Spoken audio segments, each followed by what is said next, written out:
Welcome to the Binge Cure with Dr. Nina. Today, you are going to learn how to outsmart emotional eating and live a life of happiness and joy without giving up the foods you love. Now, here is Dr. Nina.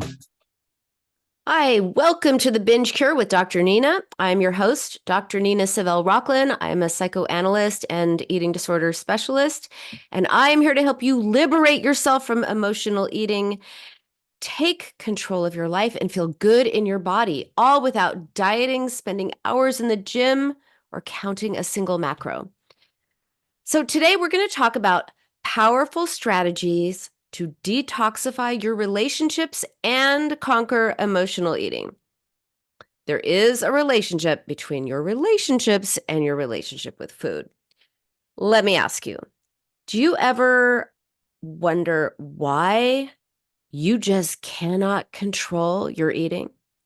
Do you ever feel just so frustrated, like you just want to eat like a normal person and you can't? And despite your best efforts, you end up just demolishing the kitchen or going to the drive-thru or whatever, and you just feel so out of control and hopeless and desperate. So you might think that the problem is binge eating or the problem is food. But what if binge eating isn't the problem? What if it's actually the solution to the real problem? Most people who struggle with food, they don't realize that binge eating is a coping mechanism, a negative coping strategy. They don't see a connection between their emotional eating or binge eating and the issues in their relationships. Sometimes they don't even see that they have relationship issues. We'll get to that later. So they focus on food as the problem, not realizing that binging is how they're managing the hurt, frustration, or disconnection they are feeling in their lives, often because of their relationships. Toxic relationships, they leave us, feeling so bad, feeling trapped, powerless, constantly on edge. It's like, you're always walking on eggshells, never knowing when the next criticism or mood swing will hit. And often we get so used to it, we don't even realize it's not okay. So in these situations, many people turn to food as a source of comfort or distraction or a way to stuff down their emotions, or instead of getting mad at their relationship issue, they displace it onto food. Oh my gosh, I can't believe I ate that. I can't believe how much I weigh, all the things. And by the way, why food? People turn to food because it helps, right? When you're upset, lonely, or bored, it helps. Why does it help? Because our very first experience of love, safety, bonding, connection, relating, that is connected to being fed as a baby and being held in someone's arms. When you see a parent feed a baby, you see that love flowing between them. And from the baby's perspective, they're being held in a parent's arms. They're feeling loved and safe, and all of that cozy, warm, amazing, blissful feeling, that's bound up in the experience of being fed. So food is therefore experienced as love. Love is experienced as food because we learn to associate food with that blissful connection with another person. The experience of being fed becomes an experience of being loved. And that is why, and it may sound strange, but deep in our psyche, food actually represents not just love, but relationship. We don't actively think of it that way, but consider how we use the same words for food and love. We talk about relationships as fulfilling and satisfying. We talk about being hungry for love, or say someone is starving for affection. But if you're lonely, you may not be able to find anyone to talk to or be with you or hold you or tell you it's okay or just, connect with you. Even if someone is there with you, that person may not respond the way you wish, may not satisfy your need for connection. I think the loneliest loneliness, the worst loneliness, is when you feel lonely in the presence of other people. So horrible. And also, people may not love you back. They might disappoint you, cheat on you. They may just not be there for you in the way that you want, need, or require. So the bottom line, people can be unpredictable, unavailable, and unreliable. And unlike people, food is always there when you need it. Unlike people, food is always the same. Ice cream always tastes the same. Chips are chips. Cake is cake. And you get the idea. Unlike people, food is predictable, available, and reliable. So since toxic relationships can lead to binge eating, it is important to recognize the signs of a toxic relationship. And by the way, sometimes we don't even realize we're in a bad relationship. It's like, that saying of if you throw a frog into a boiling water, it will jump right out. But if you put that frog in cool water and slowly, slowly, slowly turn up the heat, the frog won't realize that it's getting hotter and hotter and hotter in there, and that they're actually in hot water, so to speak, literally and figuratively. Same with us. We can get so used to something that we don't even realize it's bad. So today I'm going to give you some common patterns to look out for, along with how they may manifest in your life.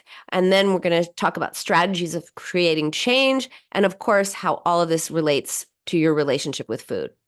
So one thing to look out for is constant criticism. If your partner frequently points out your flaws, but rarely offers positive feedback, that is a red flag, because this behavior can erode your self-esteem over time. Like, for example, you're excited about a new outfit, but your partner immediately points out that it doesn't really flatter you, leaving you feeling deflated and insecure and terrible. Or you feel so great because you got offered a new job, you got promoted, but your partner's like, "Oh, well, you're not really making that much more money," right? So constant criticizing, looking at the worst, that could really make you feel defeated and bad. And of course, when you feel defeated and bad and you don't have a way to reliably make yourself feel better with words yet, then you're going to turn to food for comfort. Also, controlling behavior. A partner who tries to limit your independence. That is toxic behavior. What do I mean by that? Your partner insists on knowing where you are at all times. They check your phone on a regular basis, or they try to tell you who you can and cannot spend time with. So not okay. In any circumstance, not okay. No, no, no, no. Then there's gaslighting. Your partner denies things they've said or done, and that makes you doubt yourself. That is a red flag. For example, you clearly remember, absolutely recall, that you told your partner about a family event and they agreed to go. But when the day comes, they're like, "No, you never mentioned that. What are you talking about? I'd never say that." And they make you feel like you're losing your mind. Right? Gaslighting sort of presented as in terms of really big situations, really extremely toxic situations, but gaslighting can also show up in more benign ways like this, or seemingly benign ways like this. Isolation is another one. When they discourage you from seeing your friends, seeing your family, that is a common tactic in toxic relationships. For example, your partner finds fault with your friends, starts picking them apart, starts telling you all the reasons why you shouldn't be friends with them, or same with your family members, or they make you feel guilty for wanting to spend time with your friends, make you feel guilty for wanting to spend time with your family. And, to make the peace, to keep the peace, you kind of back off, you see your friends less, see your family less, don't share so much. And eventually you stop seeing them altogether, friends, or see much, much less of your family. And that kind of isolating means that they have you all to themselves, and they can, often treat you very badly with no other perspective in your head to say, this isn't right. That's not okay. Then there's jealousy and possessiveness.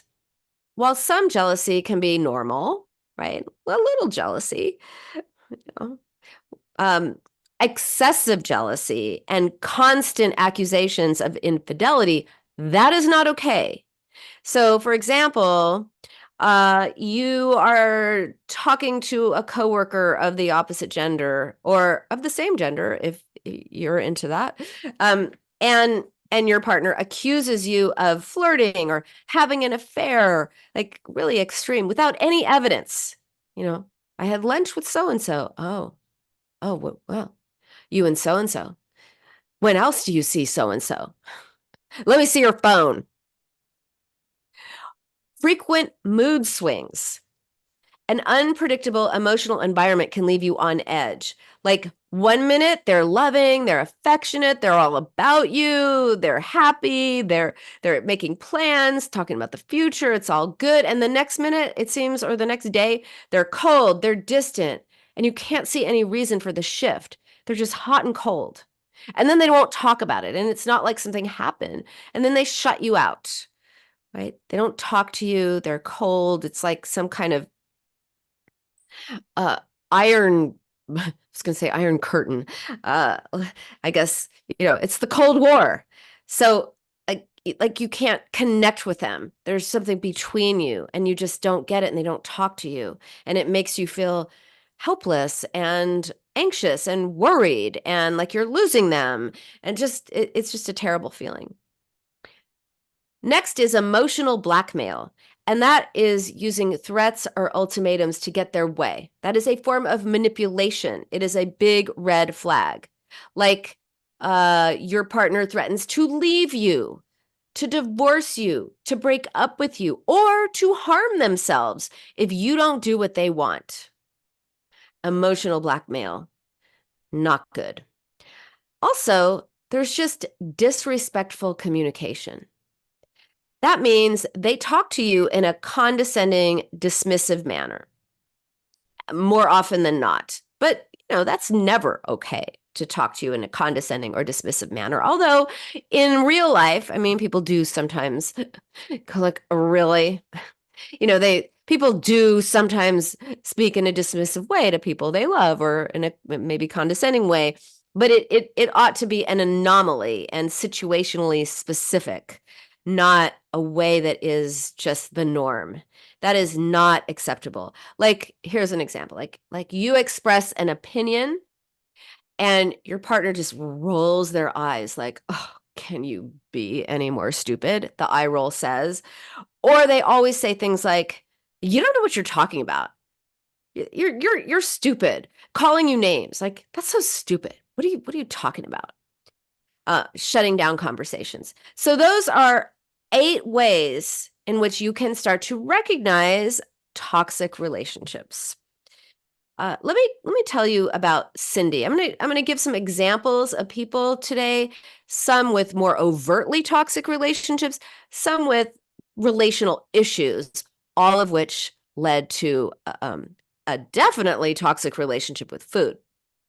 Okay, so Cindy came to me because she was binge eating, she was gaining weight, she was miserable, she thought that she had no willpower, no control. Of course, what did she do to try to get a hold of her binge eating? She would diet, which of course just sets you up for the diet binge cycle. And as you know, if you're a longtime listener to my show, it's not about food. Binge eating is not about food. It is not what you are eating. It is what is eating at you. When you start focusing on food, then you have deprivation, and that always leads to binging. So, of course, dieting is the worst thing you can do if you want to overcome binge eating. That is why it is the first step in my 7-step solution of my Binge Cure book. 7 steps to outsmart emotional eating. Ditch dieting, step number 1. All right. So as we explored her situation, Cindy's situation, it became clear that her boyfriend, Mark, was a significant source of stress, even though Cindy didn't realize it. She did not realize it. He would comment on her appearance. He should tell her that she should lose weight and suggest a new diet. He would offer to get her a trainer and tell her how much better she was going to look once she finished a course of training and dieting. He would tell her that she should dress differently, that the way that she dressed was not flattering. I mean, it was bad, people. Bad, bad, bad. But Cindy didn't know it was bad. Cindy was just like, yeah, this is what he says, this is what he says. She normalized this. Why? Because that's how her dad talked to her mom. So for her, that kind of nasty talk was normal. She honestly did not see it as a big deal. Instead, oh no, she wasn't upset at Mark. No, she was upset because she was secretly eating lots of cookies and ice cream. So this is a clear example of how toxic relationship patterns can fuel emotional eating. So this constant criticism really eroded Cindy's self-esteem, and food became her way of soothing the pain and filling the emotional void, really, left by Mark's lack of support. And of course, once she saw it, when she realized, oh yeah, that's not good, she couldn't unsee it. Once you know it, you can't unknow it. You can't put the toothpaste back in the tube. And she started making other changes in her life. All I'm saying is they're not together anymore. That's all I'm saying. Yay, Cindy. Okay. Then there's Brenda. So Brenda was convinced, totally convinced, she had a food addiction. She was sure she was addicted to food. And she would describe these uncontrollable urges to eat, especially at night. She was so frustrated by her lack of willpower. However, as you can imagine, as we looked a little deeper, a pattern emerged. Brenda and her boyfriend, Sam, they had been together for 5 years. And on the surface, everything seemed great, really fine, really good. They got along great values, similar interests. They barely ever fought, argued sometimes. Everything was good. But there was an underlying tension. Brenda was ready to take the next step, have a family, have a kid. Her biological clock was ticking, tick-tock. It was time to go for it. But Sam said, no, they were not financially stable enough. He did not want to have a baby or a child until they were financially stable, which his version of financial stability was very different, by the way, than her version of financial stability. According to her, they were financially stable. According to him, they were not. So they have very different attitudes on this. But it created this constant stress in their relationship. And as we looked at Brenda's binges, she realized that her most intense food cravings came after these conversations about their future. So, over dinner or, after dinner, they'd start talking about this, and then she could not stay out of the kitchen later at night. So this food addiction, quote unquote food addiction, that was actually her coping strategy. That was her way of just dealing with the emotional turmoil and feeling of helplessness caused by this unresolved conflict. They could not move past their stuck position. She wanted to go for it. He's like, no way. So she felt stuck and helpless. And that turned into, not only was she binging to comfort herself and distract herself and all of that, but she was displacing helplessness over this relationship issue with Sam onto her relationship with food. So instead of feeling helpless with Sam, she was feeling helpless with food. And recognizing this was really a turning point for Brenda. Once she recognized the link between her relational stress and her eating habits, she could start addressing the real issue, which is this stuck place that they were both in and they refused to budge, rather than fixating on food and willpower. So this just, it wasn't a toxic relationship, but it was a relationship issue that needed to be faced by both of them. And of course, whenever you're doing mediation, um, both people have to give up a little, right? Otherwise, one person is capitulating to the other. So they had to meet each other in the middle and decide on, okay, instead of no way, we're not ready, or yes, let's go now, they decided on a time in the future that they could both live with. And guess what happened? They agreed, okay, you know what? Like, let's revisit this in, a year from now, and that was something that she wasn't happy about it. He wasn't happy about it, but at least they both compromised. And guess what happened once they reached this compromise?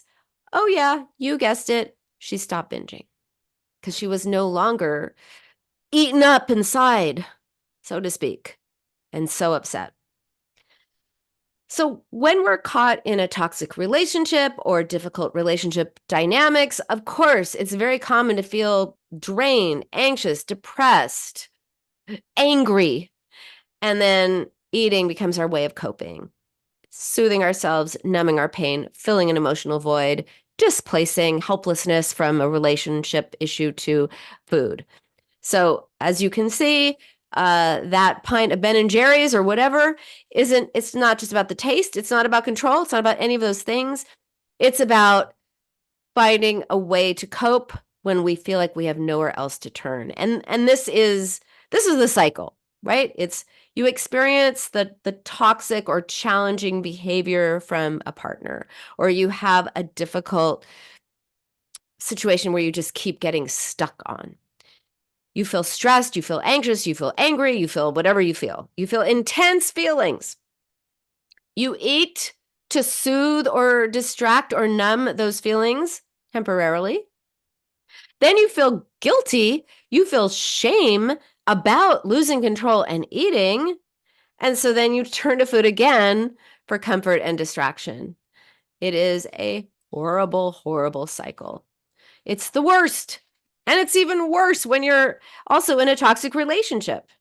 So the stress of the relationship fuels emotional eating, and the shame of emotional eating makes it harder to recognize your worth and leave the toxic situation, the toxic relationship. So you got to break free from both. And that means address both the relationship issues and the eating behaviors. So let's take a look at some steps that you can take to resolve both. So first, recognize the pattern. See the thing you don't want to see. I often talk about we can't fight an invisible army. We just get beaten up, right? Just get beaten up. But when we make that army visible, and by the way, it's the army of ideas, thoughts, beliefs, what have you, emotions that we don't want to see, we can't see, we won't see, but we keep being affected by them, keep getting beaten up by life when we don't look at it. But when we make that army visible, then we see what we are fighting and we can fight back, right? So first, recognize the pattern. First step is awareness. Start noticing when you're turning to food and wonder, is it in response to relationship stress? I find that keeping a journal can help you identify these patterns and triggers. So try this for a week, just a week. You could do anything for a week, right? Every time you feel that pull to the kitchen, every time you want to eat when you're not physically hungry, or anytime you want to binge, pause and ask yourself, what am I feeling right now? What is going on with me? Am I mad, sad, happy, anxious, guilty? Shameful? What am I feeling right now? Did something happen in my relationship to trigger this feeling? Like, where's this feeling coming from? Is it coming from something in my relationship dynamics? And 3, what do I really need in this moment? What do I need? Do I need understanding? Do I need to be heard? Do I need do I need space? Do I need to get away from this person? Do I need to get out of the house? Do I need to calm down? Do I need to be, again, understood? What is it I need? What is it I'm truly hungry for? And then, second step, address the root cause. Once you identify these patterns and you realize, oh, every time we fight about when we're going to have a baby, I end up eating the kitchen. Then it's time to address the underlying issue, not the food part. What's the underlying issue? Well, the underlying issue, let's use the example of the baby thing. We're stuck. I want this, they want that. Can't come to a compromise. So that means you got to then figure out, okay, neither of us is getting things our way. We've got to find a way to compromise. And that might involve setting boundaries in your relationship, or even, like with Cindy's case, being with someone who just was really rude to her. I mean, just very rude, very demeaning to her. Well, that's when you consider whether the relationship is worth maintaining. And setting boundaries might look like, communicating clearly about behaviors that are not acceptable. I am not okay with you making comments about my appearance. I am not okay with you telling me constantly what I'm doing wrong. And then establishing consequences for crossing those boundaries. If you keep doing this, then I'm going to have to, we're going to have to go to therapy. We're going to have to do something. I might even have to consider whether I want to stay in this relationship. And learning to say no to requests that make you uncomfortable. So I think that's a good place to stop, because when we come back, I'm going to tell you about Tom and how he just could not stay out of the kitchen again at night. Eating at night, it's definitely a thing. We talk about Tom and how what his relationship pattern was and how he got out of it. And we're going to talk more about strategies to help your relationship with other people and with food. So I'll see you soon. All clear. Back in 2. Thanks, Jordan.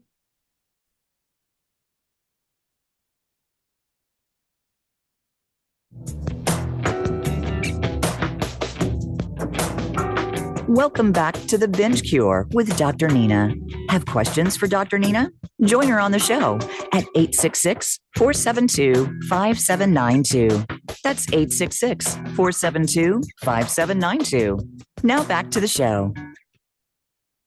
Welcome back to the Binge Cure with Dr. Nina. Today we are talking about how to detoxify your relationship with toxic people and how to detoxify your relationship with food. And I was going to talk about, and am going to talk about, Tom. And so Tom had been in a relationship with his partner, Alex, like over a decade.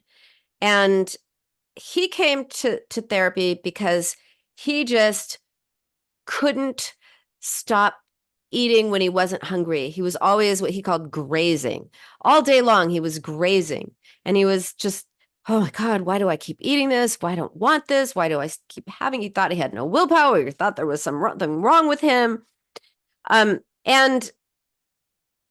as it turned out, as I said, well, Tom, if you weren't focused on food, if you weren't constantly worried about why you couldn't stop eating, if I could take all those thoughts away from you, and by the way, if you're listening, this is a good question to ask yourself.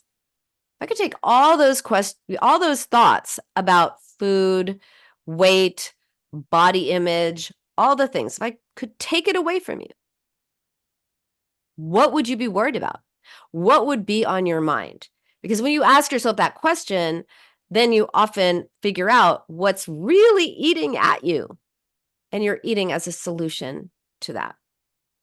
Well, turns out that Tom was a bit upset with his husband. Alex often used emotional blackmail. And whenever Tom tried to express his needs, whenever he tried to set boundaries or have expectations or create change, Alex would threaten to leave. Be like, I guess I guess this is over. I guess, I guess I'm going to call the lawyer. Like, so every single time there was this emotional blackmail that I talked about earlier when I talked about how do you determine whether you are in a toxic relationship or whether your relationship has toxic elements to it. So we worked on helping Tom recognize that this was the problem, not food. Food was not the problem. It was the solution to the problem. If he's thinking about food, he's not thinking about how upset he is with Alex. And he found his voice in a new way. And he told Alex that the threats to leave the relationship were unacceptable. And they worked through with the help of a couples therapist. They worked through some of their issues. They learned new ways, new ways of arguing, right? Alex didn't know how to have an argument or a disagreement. Maybe disagreement is a better word. Alex didn't know how to have a disagreement. He just went to, okay, I guess that's it. I'm out of here. And he had to learn how to be like, okay, we can, both present our perspective and what's going on and why does it mean this and what's a different way of looking at this and how can we compromise and all of that. So they really worked on their relationship, and Tom stopped eating when he was stressed. And he also, even better, felt, or just equally as wonderful, felt a lot more confident in his relationship with Alex because they were communicating more openly and respectfully. I think respect is one of the most important features of a relationship that doesn't get a lot of attention. I think that it's really important to think in a relationship, how does a person make you feel? How do you feel with them? Do they bring out the best in you more often than not? Look, in all relationships, eventually they will bring out the worst in you, but do they also bring out the best in you? And do you respect the person you're with? And do you feel respected by them? And if it's a romantic relationship, of course, there ought to be attraction. All right. So, and that brings me, actually, I'm skipping ahead of myself because I wanted to talk about next. Well, what does a healthy relationship look like? We've heard earlier what an unhealthy, toxic relationship looks like, what unhealthy, toxic relationship patterns look like. So let's understand what's healthy. Here are some key indicators. Again, how do you feel? You should feel safe. You should feel valued and cherished. You should be able to say anything, talk about anything. Being with the person you're with should make you feel comfortable and happy and just like, again, safe keeps coming to my mind. Safe to be your true self.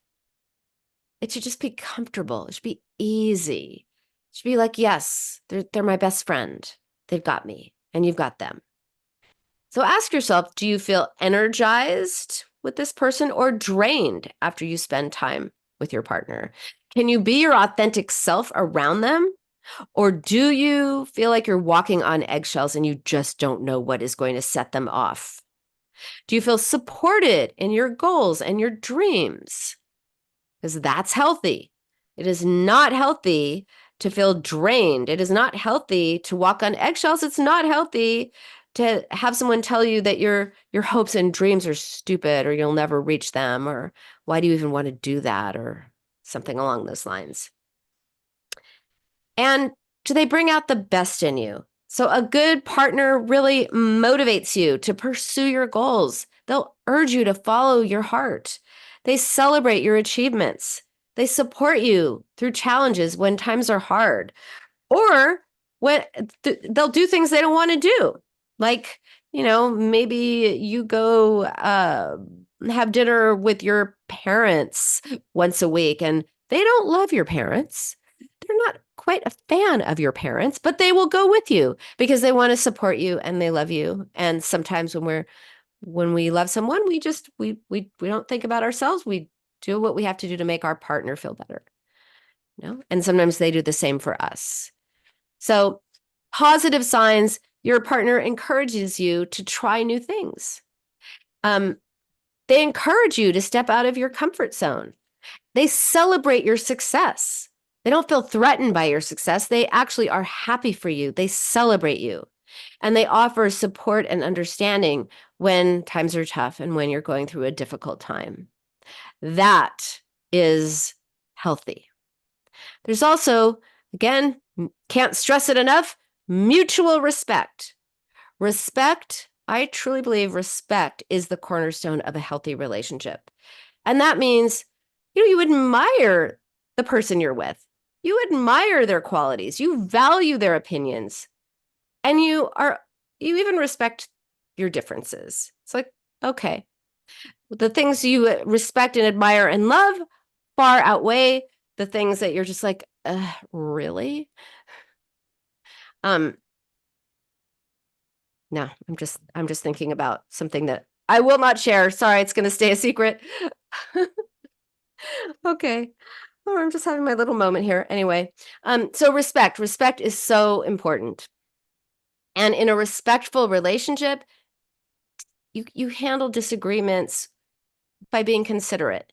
You don't call each other names. You're just reasonable with each other. You listen to each other. You don't interrupt. You don't dismiss. You don't name call.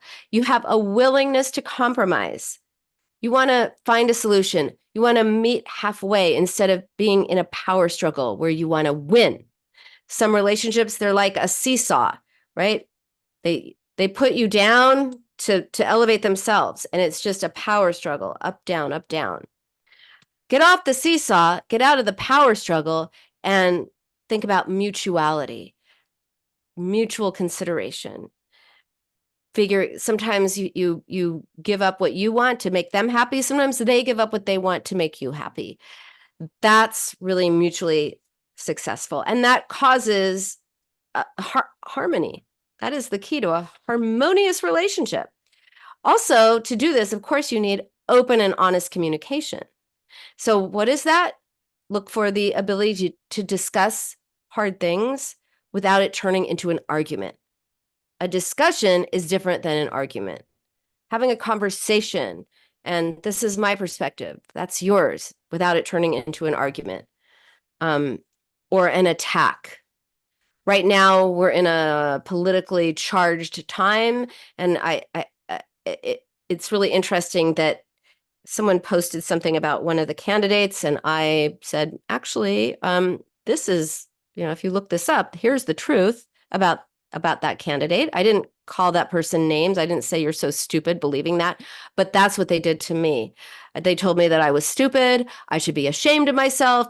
I should this and that. It was just like a personal attack just because I disagreed with their statement. And actually, just because I offered a different perspective based on truth, I will say, but reasonably offering a different perspective, it became an attack on me.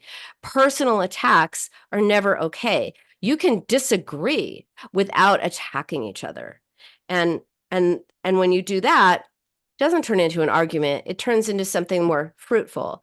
And you both feel safe to express your thoughts and feelings. That's healthy. And that means you're each showing up with your own idea and what you want, but you're also listening to the other person and trying to have empathy and understand them, even if they really piss you off. I mean, realistically, yeah, there are times when you just can get really, really upset at the other person. But that it's not that those moments happen, it's how you make reparation, right? It's what you do when you argue, what you do when you have those meltdowns that happen in all relationships to some extent or another. They should happen infrequently, but when they happen, what do you do to repair them? That's what's important.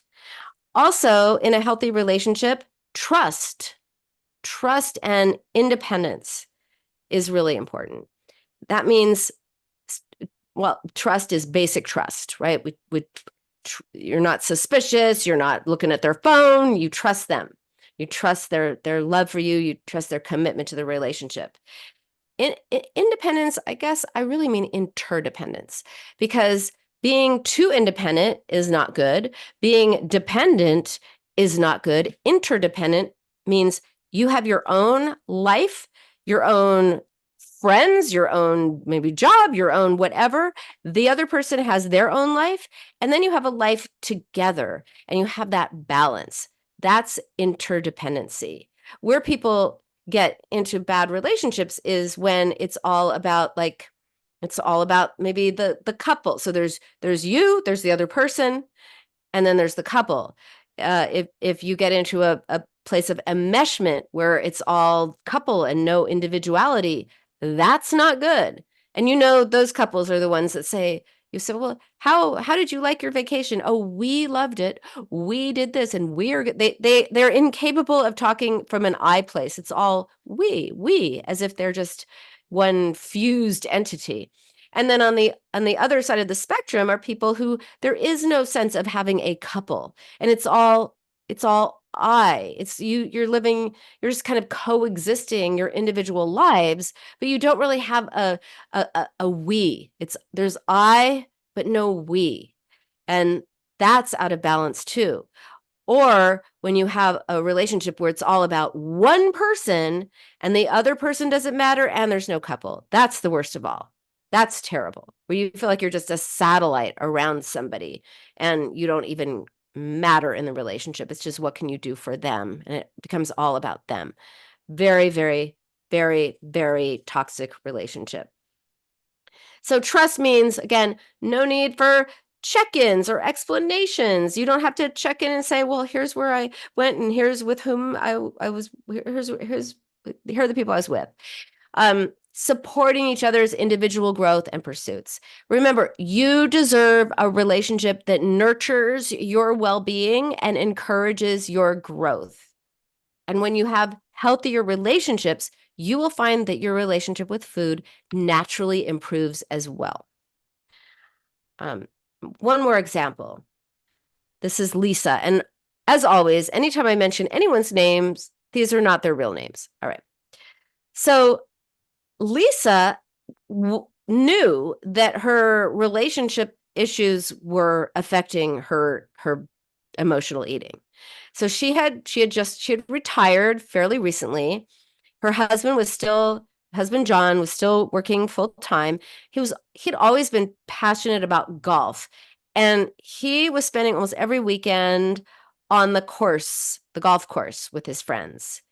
And when Lisa was working, that didn't bother her as much. She had work to do. She had things to do. She would meet with people. She would do whatever. But now she really felt like lonely and resentful that John was gone over the weekend, because he wasn't around during the week, and now he's not around during the weekend.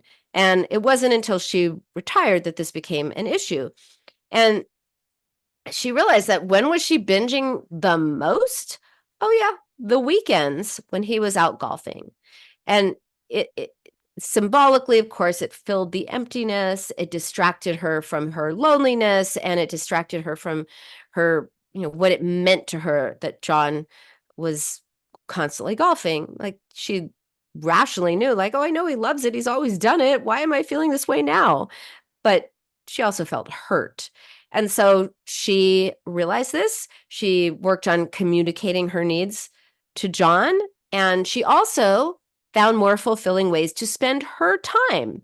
And as she did this, and of course he was all in. Like, he wasn't going to give up golfing, but they found other things to do, like after golfing, or had a date night during the week, things like that. So once John could understand her perspective, he made efforts to include her more in his free time, and they started doing more things together, and yay them, right? So not long after that, like a few months later, she said she wasn't binging at all, and she and John were really in a good place because she developed new interests of her own. She felt more satisfied in her marriage, and she stopped using food as a distraction and as a symbolically to fill the emptiness that she felt.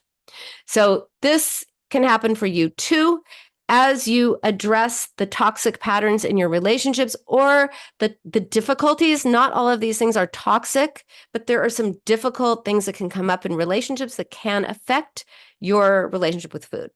When you develop healthier relationships, you will have healthier coping strategies with food. So again, you got to be more aware. Start to recognize when you're eating due to physical hunger versus emotional hunger.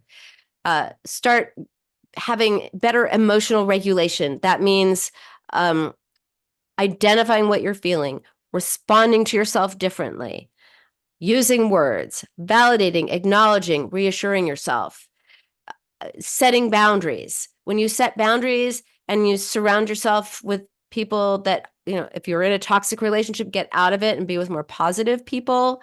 If you just have a relationship issue, when you work through it, you're just going to feel so much better.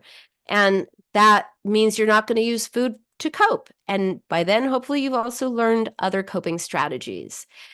And also, this is about food. Create a sense of food neutrality. Because if you have foods that are forbidden or triggering, those are the ones you want. But if you say, no, it's food neutrality. Food is food on some spectrum of healthy versus unhealthy, then they lose their allure. Then it's not like, oh, I can't have it, so I want it.